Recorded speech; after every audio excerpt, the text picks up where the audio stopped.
Hello everyone, I am Priyanka Gaur. Welcome back to my channel learning with pace. आज हम लोग English literature में Augustan age के minor writers को पढ़ेंगे। आप मेरे साथ टेलीग्राम ग्रुप पर जुड़ सकते हैं। यहाँ पर आपको हर एक लेक्चर की पीडीएफ मिल जाती है एंड आप मुझे इंस्टाग्राम अकाउंट पर भी फॉलो कर सकते हैं। इन दोनों के link description box and first comment section में आपको मिल जाएंगे और यहाँ पर यूज़र नेम भी लिखा हुआ है ताकि आप यूज़र नेम से मुझे सर्च कर सकें। चलिए अभी हम उन सभी राइटर्स की बात करते हैं जो ऑगस्टन एज से बिलोंग करते हैं। सबसे पहले हम इंग्लिश पोइट सैमुअल गार्थ के बारे में बात करेंगे। इनका लाइफ स्पैन रहा है फ्रॉम 1661 टू 1719। इन्होंने 1699 में अपनी mock heroic poem the dispensary को पब्लिश किया था। द डिस्पेंसरी एक मॉक हीरोइक पोएम है एंड इसमें इन्होंने सेटायर्स किया है अपोथेकेरीज पर। और ये मॉक हीरोइक पोम जैसे ही इन्होंने 1699 में पब्लिश की, सैमुअल गार्थ को इंस्टेंट सक्सेस मिल गई थी। एंड ये जो पोम है इन्होंने कितने कैंटोज में पब्लिश की थी, इसके कितने कैंटोज हैं? 6 कैंटोज हैं। ओके और थोड़ी सी अब डिटेल में बात कर लेते हैं कि इन्होंने डिस्पेंसरी पोम एक्चुअल में किसके बारे में है। देखिए 17th एंड 18th सेंचुरी में फिजिशियंस एंड अपोथेकेरीज के बीच में स्क्वॉबल होता था। स्क्वॉबल मतलब लड़ाई झगड़ा इनके बीच में चल रहा था। कुछ अनईजी रिलेशनशिप इन दोनों ही डिस्टिंक्ट प्रोफेशंस के लोगों के बीच में हमें देखने को मिलता है। तो उसी हॉट टॉपिक पर सैमुअल गार्थ ने अपनी इस पोएम में लिख डाला। देखिए जो फिजिशियंस होते हैं इनका काम क्या होता है? ये पेशेंट्स को ट्रीट करते हैं, उनको डायग्नोज करते हैं एंड पेशेंट्स को प्रिस्क्राइब करते हैं medicines. On the other hand अगर हम अपोथेकेरीज की बात करें, ये मेडिसिन्स को प्रिपेयर करते हैं, मतलब ये मेडिसिन्स बनाते हैं और फिर उन्हीं मेडिसिन्स को सोल्ड आउट कर देते हैं, मतलब उनको बेच देते हैं। ओके तो ये जो दोनों प्रोफेशंस थे इनके बीच में अनईजी रिलेशनशिप क्यों आया, ये जानना आपके लिए ज़रूरी है क्योंकि उसी के बारे में ये पोएम भी है। अपोथेकेरीज जो मेडिसिन्स बनाते थे फिर मेडिसिन्स को बेचते थे, इन्होंने फिजिशियंस का काम करना भी शुरू कर दिया। बाद में इन्होंने पेशेंट्स को देखना शुरू कर दिया, उनको ट्रीट करना शुरू कर दिया, उनको मेडिसिन ये खुद ही प्रिस्क्राइब कर देते थे। तो इस बात से फिजिशियंस के प्रोफेशंस को गुस्सा आया, जो फिजिशियंस प्रोफेशन से लोग थे। तो इसी वजह से इन दोनों ही प्रोफेशन में हमें अनईजी रिलेशनशिप एंड एक राइवलरी देखने को मिलती है क्योंकि फिजिशियंस का काम जो है वो अपोथेकेरीज करने लग गए थे। और इन दोनों के बीच में जो राइवलरी है वो क्यों देखने को मिलती है? बिकॉज जो दोनों ही प्रोफेशंस हैं, चाहे हम फिजिशियंस की बात करें अपोथेकेरीज की बात करें, ये दोनों ही प्रोफेशन ये एजर्ट करना चाहते थे अपनी प्रीडोमिनेंस को। They wanted to assert their predominance. Physicians चाहते थे कि उनकी डोमिनेंस ज़्यादा हो और apothecaries on the other hand ये चाहते थे कि उनकी डोमिनेंस ही ज़्यादा हो। तो प्रीडोमिनेंस के लिए ये लड़ाई थी। इस पोम को इन्होंने हीरोइक कपलेट में लिखा है एंड हीरोइक कपलेट जो कि somewhere set the link between Dryden and pope, जो कि हीरोइक कपलेट के मास्टर थे। सैमुअल गार्थ की फिर एक और पोम आई क्लेयरमोंट, इम्पोर्टेंट है। लेकिन आपको अगर ये क्वेश्चन ज़्यादातर देखिए क्वेश्चन आता है द डिस्पेंसरी से, लेकिन अगर सैमुअल गार्थ को किसी चीज़ के लिए जाना जाता है वो जाना जाता है सिर्फ इस पोम के लिए, तो मेनली क्वेश्चन यहाँ से आएगा। और क्लेयरमोंट का आप नाम याद रख सकते हैं कि ये इन्होंने वर्क लिखा था क्योंकि हम ना रिस्क नहीं ले सकते, तो इसलिए हमें थोड़े थोड़े जो माइनर इंपॉर्टेंट वर्क भी हैं वो भी करने पड़ते हैं। ड्राइडन ने एक ट्रांसलेशन की थी प्लूटार्क्स लाइव्स करके और 5th वॉल्यूम में इन्होंने ओथो के बारे में बात की थी ड्राइडन ने। तो वही जो वर्क है ना लाइफ ऑफ ओथो, उसको ट्रांसलेट किया था सैमुअल गार्थ ने। सैमुअल गार्थ ने ओविड का जो वर्क था मेटामॉर्फोसिस, उसको भी ट्रांसलेट किया था जिसमें इनकी हेल्प एडिसन पोप ने भी की थी। 1704 में इन्होंने स्क्वायर ट्रीलूबी का प्रोलोग लिखा था, ये इम्पोर्टेंट है। ओके स्क्वायर ट्रीलूबी एक प्ले था। ये किसने लिखा था? ये किट कैट के क्लब मेंबर्स ने लिखा था। यहाँ पर कैट में KAT कर लेना, ठीक है? यहाँ पर मेरे से गलती हो गई है टाइप करने में, तो यहाँ पर ठीक कर लेना। Kit Kat. ओके, तो जो ये किट कैट क्लब है, इसमें कुछ ग्रुप ऑफ मेंबर्स थे, कुछ ऑथर्स थे जो विग पार्टी को बिलोंग करते थे, विग पार्टी को बिलोंग करते या विग्स को सपोर्ट करते थे। जैसे कि हमने स्क्रिबलैरिस क्लब किया था ना, उसमें जितने भी मेंबर्स थे वो टोरीज पार्टी को बिलोंग करते थे, उनको सपोर्ट करते थे। तो उसी के कंट्रास्ट में अगर हम किट कैट क्लब के बारे में बात करें, तो जो भी मेंबर्स थे जैसे कि Congreve, Vanbrugh, William Walsh and Samuel Garth as well, Samuel Garth भी किट कैट क्लब के मेंबर थे। ये विग्स पार्टी को बिलोंग करते थे, इनको सपोर्ट करते थे। तो इन सब ने मिलकर स्क्वायर ट्रीलूबी एक प्ले लिखा था, और इसी का प्रोलॉग सैमुअल गार्थ ने लिखा था अकेले ने। ये आप ध्यान रखेंगे, ये बहुत इंपॉर्टेंट क्वेश्चन यहाँ से बनता है सैमुअल गार्थ का, एक तो डिस्पेंसरी और एक ये स्क्वायर ट्रीलूबी का। और ये जो हमने क्लब की बात की, आप कंफ्यूज मत हो ना कि हमने अभी तक क्लब के बारे में पढ़ा ही नहीं है, हम इनको डिटेल में करेंगे।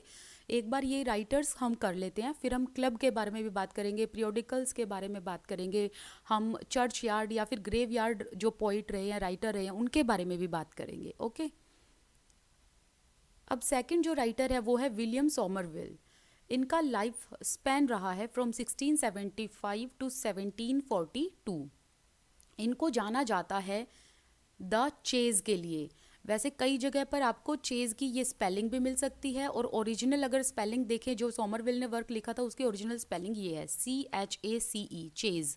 ओके, तो ये वर्क इनका बहुत ज़्यादा इम्पोर्टेंट है, इनको इसी वर्क के लिए जाना जाता है। एक होता है ना कि हर एक राइटर की एक राइटिंग बहुत ही ज़्यादा पॉपुलर होती है, तो इनकी सबसे ज़्यादा पॉपुलर थी चेज। जैसे कि अगर हम सैमुअल गार्थ की बात करें तो इनकी पॉपुलर पोअम थी डिस्पेंसरी। ऐसे ही सोमरविल का जो सबसे इम्पोर्टेंट वर्क था वो है चेज, ठीक है, द चेज। ओके, फिर 1725 में सोमरविल ने एक पब्लिकेशन और लिखी, द टू स्प्रिंग्स, जो कि एक फेबल थी। और 1735 में इनका मोस्ट इम्पोर्टेंट वर्क आया द चेज। और फिर इन्होंने 1740 में हॉबिनॉल करके एक वर्क लिखा था, इसी का ऑल्टरनेटिव नेम है रूरल गेम्स। और फिर इन्होंने एक पोम लिखी 1742 में फील्ड स्पोर्ट्स करके, ओके, जो कि हॉकिंस के ऊपर थी। सैमुअल जॉनसन जो हैं वो विलियम सोमरविल के बारे में ये बोलते हैं that Somerville has tried many modes of poetry. Somerville ने डिफरेंट मोड्स लिखे हैं पोइट्री में, though perhaps he has not in any reached such excellence as to raise much envy. मतलब इनकी पोइट्री में भले ही हमें वर्सेटाइल पोइट्री इनकी देखने को मिलती है, अलग अलग मोड्स इनकी पोइट्री में देखने को मिलते हैं, लेकिन सैमुअल जॉनसन ये कहते हैं कि उन पोइट्री में इतना ज़्यादा आपको एक्सीलेंस देखने को नहीं मिलेगा और इतना ज़्यादा परफेक्शन देखने को नहीं मिलेगा। मतलब इनमें वो बात नहीं थी कि इनके कोई एनिमी बन जाएं सोमरविल के, क्योंकि क्या होता था ना कि एनिमी एक दूसरे के कब बनते थे, जब टक्कर का लिखते थे राइटर्स, ऑथर्स, ठीक है ना। पर फिर भी सैमुअल जॉनसन ये कहते हैं कि जो सोमरविल हैं ही rights very well for a gentleman. फिर हम बात करते हैं एनी फिच के बारे में, जिन्हें लेडी विन चिल्सी भी बोला जाता है।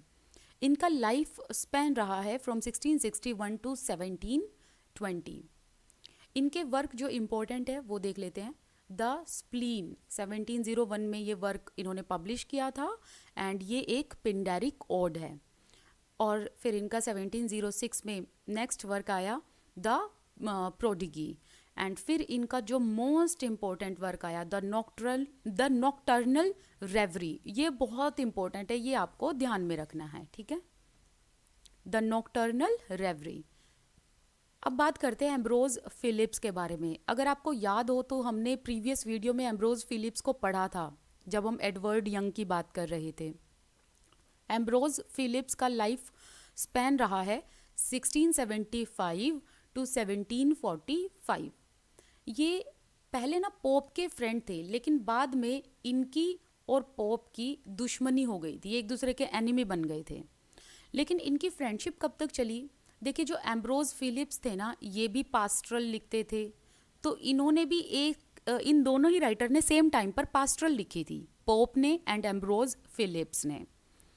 तो जो पोप की पास्ट्रल थी वो टॉनसन्स मिसलेनी में पब्लिश हुई, लेकिन ज़्यादा प्रेज जो है वो एम्ब्रोज फिलिप्स के पास्टरल को मिला था। इसी वजह से पोप जो है वो इनके अब एनिमी बन गए थे, क्योंकि पोप ने फिर अपने फ्रेंड को अर्ज किया कि वो एम्ब्रोज फिलिप्स के पास्टरल का मजाक बनाएं, उन्हें रिडिक्यूल करें। अब यहाँ से फिर इनकी राइवलरी शुरू हो जाती है और फिर पोप डंसियार्ड में हर एक राइटर पर जो इनके एनिमी थे उन पर सटायर कसते हैं, और इन्होंने द डंसियार्ड में एम्ब्रोज फिलिप्स पर भी सटायर लिखा है।